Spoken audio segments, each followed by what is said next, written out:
There is something in my work that is all about the difficulty of verticality. My name is Erika Verzucci. What else could you want to know?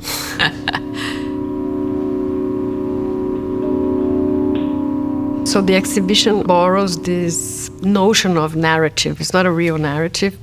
I think there is always some kind of animation or indication of sculptures, especially sculptures, as autonomous beings.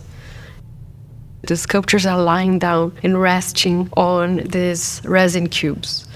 But the works that are resting, lying down, horizontal, are sometimes the same works that I did before, very vertical. So here is like the sculptures and my whole process also kind of taking a break of reflection.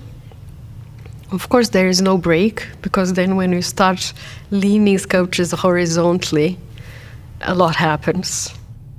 They are lying on these resin cubes. There are newspapers inside.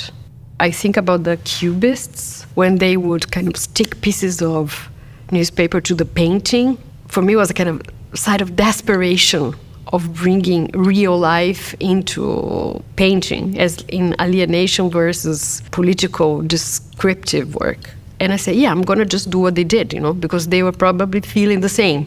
How do we cope with the studio practice listening to the news these days? So this presence of the newspapers frozen as pillows to the sculptures to lean on is like, they don't know what to do, and it's a crazy world for everyone. And then there is one cemetery of the year. It's very satisfying to have the studio cleaned and everything, going somewhere else.